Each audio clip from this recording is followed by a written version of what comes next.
Hi, for the Reading Symphony Orchestra, I'm Dennis O'Hara here with George Ogata, our music director and conductor. Welcome. Thank you very much for having me. So, the final concert of the season is on Saturday, May 19th at Reading Memorial High School. Why don't you tell us what the concert is all about, what we're going to hear? Sure thing. This is our Pops concert experience. It's our third and final one of our 89th season, which has been from 2023 to 2024. And the theme of this particular Pops concert is I Could Have Danced All Night, which is a reference to the immortal musical My Fair Lady. And I took that line as a springboard for the entire program. So you're gonna see and hear, sorry, you're gonna hear, well, actually also see um, pieces related to the theme of dance all throughout the classical musical repertoire. Excellent. And so this concert starts at 3 o'clock and 3:30 p.m. 3:30. Okay, excellent. Yes, Thanks for letting us know that. sure. And so besides the My Fair Lady piece, what are some of the other dances we'll be looking at? So it's going to be a full program. We're going to, of course, start the whole concert off with selections and highlights from My Fair Lady, but then we're going to start going into other dance-related pieces. For example, the opera Carmen by Bizet has this wonderful moment. It's called the Habanera, um, where uh, uh, where the main character Carmen herself is dancing in front of the cigarette factory, talking about how fickle love is. And so we're gonna. It's a very famous tune. Whenever anyone hears it, they instantaneously recognize it. So that'll be our second piece. Then we're gonna move into two tangos. There's a piece by the Spanish composer Albéniz. This is the Tango in D from one of his pieces that was originally written for piano, and we're going to present the orchestration version of it. Um, and the other tango is by the Dutch composer Jacob Gade. It's called Jalousie, which is French for jealousy, and it has a very, very seductive theme, a very powerful and sometimes brooding, dark theme to it. So that will round out the first half of the concert. Mhm. After intermission, we're going to explore two more pieces. One by the Armenian composer named Khachaturian. It's his Masquerade Suite, which accompanies a Russian a play by that name, Masquerade, and it's a five movement piece. There's a lot of different dances in there, but there are also some reflective moments in between the three big dances. There's a romance, and you'll hear our concertmaster Caroline Lieber, who's going to play those two solos, and it's going to be a very very beautiful moment. And finally, rounding it all off is going to be Ravel's famous Bolero, and with its hypnotic, repetitive uh, uh, um, uh, depiction of the Bolero dance. And it's just a masterwork in terms of orchestration. It starts very simply with just a snare drum doing an insistent rhythm. And bit by bit, we add different layers. We had a flute, we had an oboe, we add saxophone.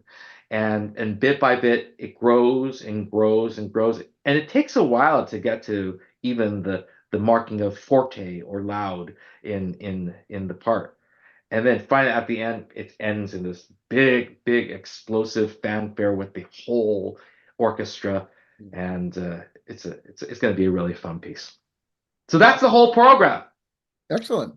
Now, Bolero is quite popular in even modern culture. You tell people that they sometimes don't understand, Ravel's Bolero, don't, but then you play them some excerpts and they say, "Oh yeah, I've heard that," and different Exactly. pop culture, movies, television. It's just it's a tune that seems to come up a lot when people are looking for music for different projects.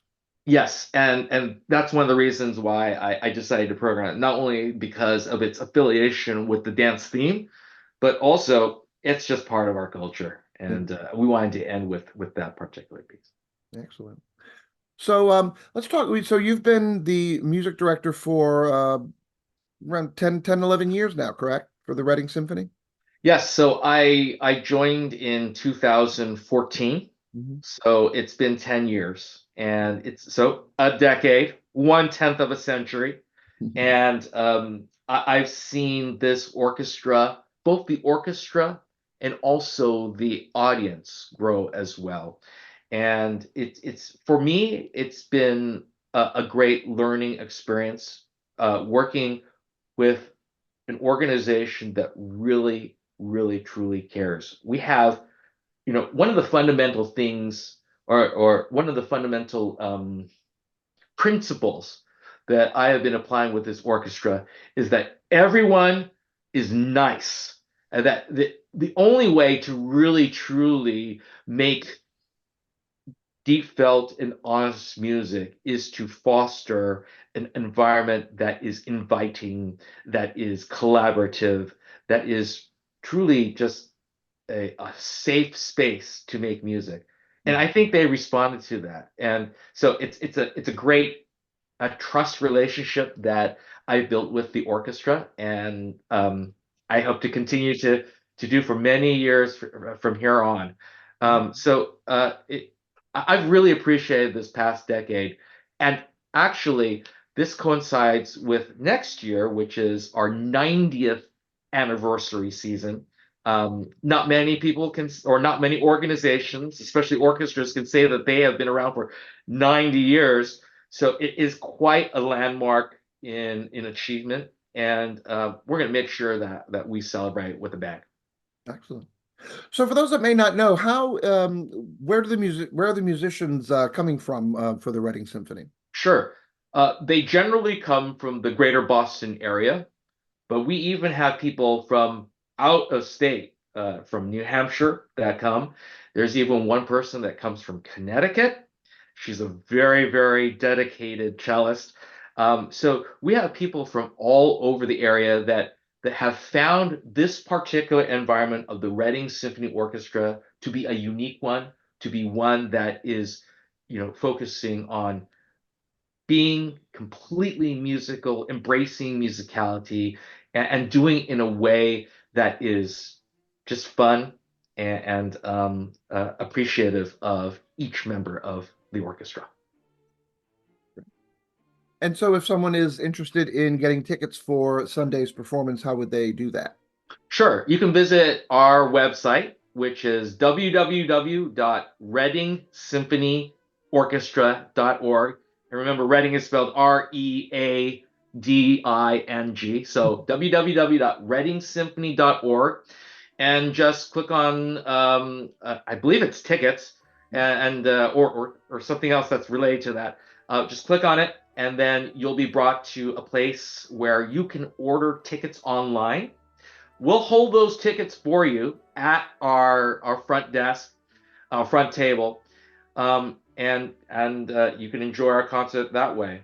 Another way is just come to our concert. We have tickets on sale there for you to purchase, and you can enjoy our concert experience. Well, George Ogata, conductor and music director of the Reading Symphony Orchestra, we appreciate your time today and look forward to the concert on Sunday.